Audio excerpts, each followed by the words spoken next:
Calling on the show now, Dr. Oz. Good morning, sir. Hey, how are you? Doing very well, thank you. This is your first time on the show, hopefully many more to come. Where do they have you this morning? Thank you very much for the offer. No, I'm on the East Coast.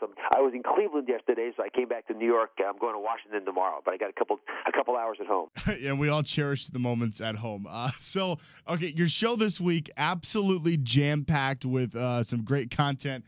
What do we have? I'm not even going to get into it. I'm going to let you do this. What are we going to expect for the rest of the week? Well, it's a big week for us because we're going to try to put some things on your radar screen with your health that you ought to know about. The first is that the secret the food industry won't tell you about is that they have all kinds of fake labels that are not going on foods. And it makes me mad because we spend a lot of time on the show trying to educate folks about what to buy.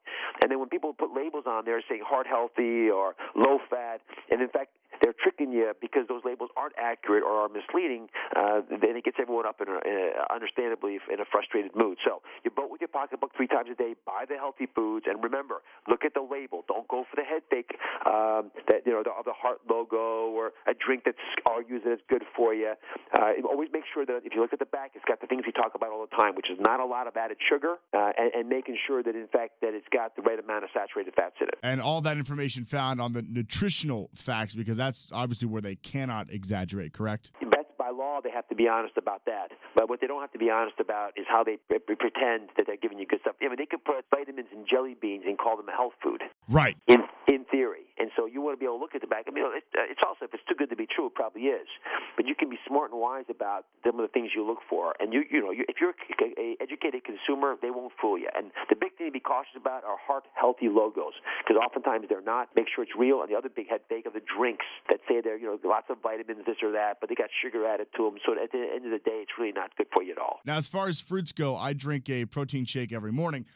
Are there certain fruits that you want to stay away from because they have too much natural fructose?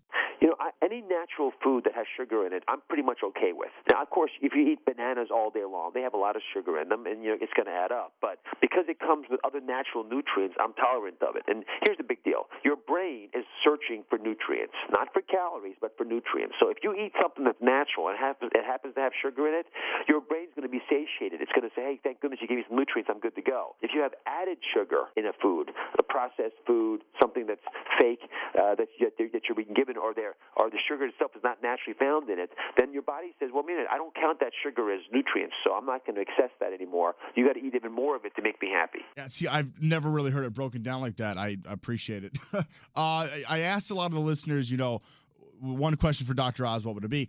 A lot of them averaged out to, okay, I drink a protein shake or I eat a protein bar before my workout. What should I do after? Following the workout, what's the best thing to put in my body?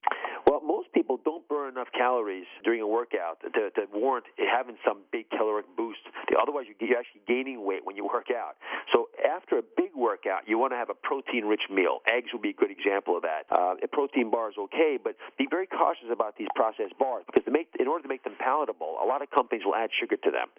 So I usually will have fruit and protein after a workout, and it allows you to rebuild the muscles that you stretched a tiny little bit. And remember, for people who are working out, it's not just aerobic exercise where you sweat and get your heart rate up. You actually want to do some muscle-building exercise. That's where the protein's important. And does that mean what you eat after your workout should exceed what you ate prior to? Well, you need to have sugar in your body when you start to work out. Otherwise, your liver won't be able to keep up for more than half an hour.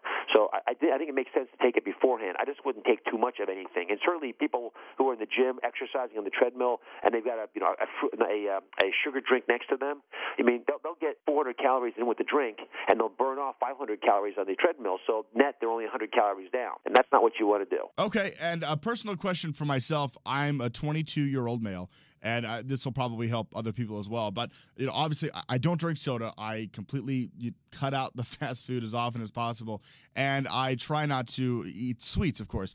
What's another major food category that you want to really limit your intake of? Well, the number one cause of obesity in America are carbs. So if you avoid the added sugars, but you already counted them in your question, then I'm good to go. And these are primarily the sugars that are found in white foods: white rice, white sugar, white pasta. These white foods are head fakes to us. If you have white bread, you might as well have a candy bar. That's the impact it has in your body. The other big food area to be cautious about are saturated fats, because saturated fats, which again come from animals that have faces, are fats that our body can process in moderation. But if you give them too many saturated fats, it inflames your liver, and it makes it more difficult for you to maintain that hormonal milieu, that calm hormonal status that allows you to metabolize efficiently. Wow. See, I learned something. I had no idea that a piece of white bread was as bad for you as a candy bar. I watch the show as often as I can. Of course, I check out your YouTube videos, the 7-minute workout and everything. This is obviously a huge week on the show for you. Anything else you want to touch base on? Well, two important things. On Wednesday, we're doing a big alternative medicine show where we're trying to explain how the globalization of medicine really is the incorporation of healing therapies, which have been shown to be successful in China and South America and South Africa. I mean, these are wonderful cultures of healing that we try to bring here. And then on Fridays, all the celebs are coming to join us. Taylor Swift, Brett Michaels, Naomi Judd joining us. Lou Van Amstel is going to actually take Naomi Judd dancing. I think people will enjoy it. Russell Simmons, a lot of great guys. Yeah, star-studded lineup. That's on the show Friday. So, Dr. Oz, thank you so much for coming on and chatting with me. It's been a real honor, a real pleasure. Thank you once again. I hope to chat with you soon.